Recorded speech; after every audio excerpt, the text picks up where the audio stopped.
கிளிகளை கூண்டில் அடைத்து வைத்து ஜோசியம் பார்க்க தடை உள்ளதால் செல்ல பிராணியாக வளர்க்கப்படும் காக்டெயில் பறவையை வைத்து ஜோசியம் பார்க்கும் நிலைக்கு ஜோசியர்கள் வந்திருக்கிறார்கள். கடந்த காலம், நிகழ்காலம், எதிர்காலம் என முக்காலத்தையும் ஒரே சீட்டில் துல்லியமாக சொல்லிவிடும் என் கிளி என கூடியிருப்பவர்களை தனது வார்த்தையால் வசியப்படுத்தி விடுவது கிளி ஜோசியர்களுக்கு கை தேர்ந்த கலை.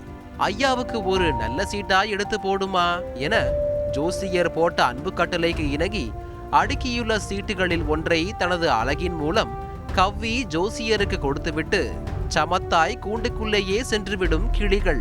இவைகளை வைத்தே பிழைப்பு நடத்தி வந்தனர் கிளி ஜோசியர்கள்.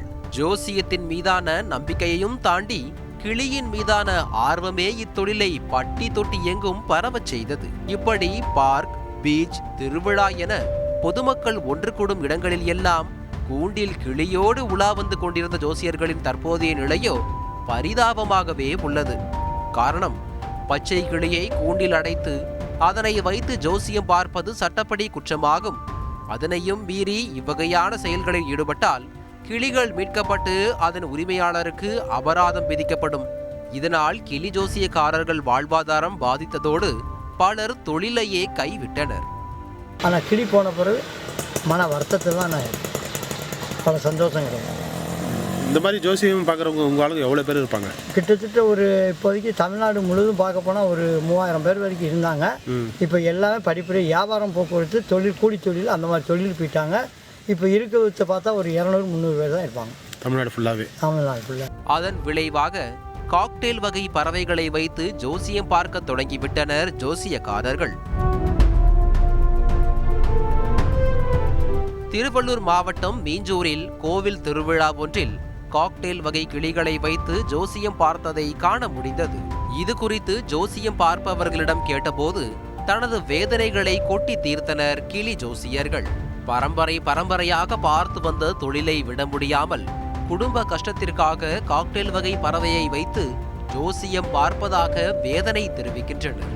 ஏன்னா இப்போ பச்சை கிளிலாம் வச்சிருக்க கூடாதுன்னு சொல்லி தடை பண்ணியிருக்கிறாங்க.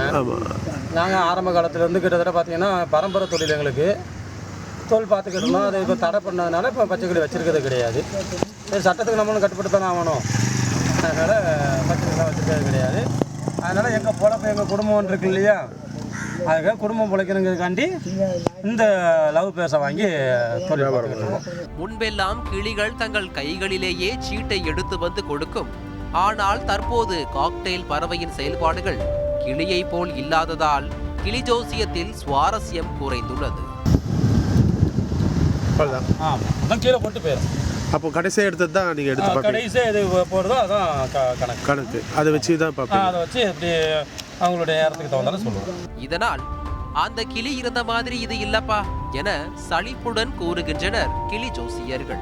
குருவி இருந்த கிளி இருந்த மாதிரி இப்போ எதுக்கு அது இருந்தால் நல்லா சம்பாரிச்சிங்களா? அது சம்பாரிச்சேன்னு ஓரளவு சாப்பாடு செலவு செய்யணும். ஒரு 500-400 ஓரளவு கூட நிம்மதியாக இருந்தோம்.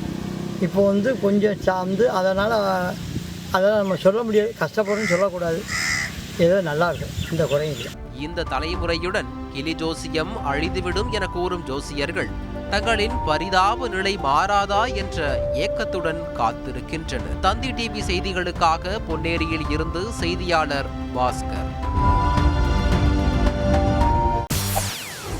செய்திகளை உடனுக்குடன் தெரிந்து கொள்ள உடனே சப்ஸ்கிரைப் பண்ணுங்க.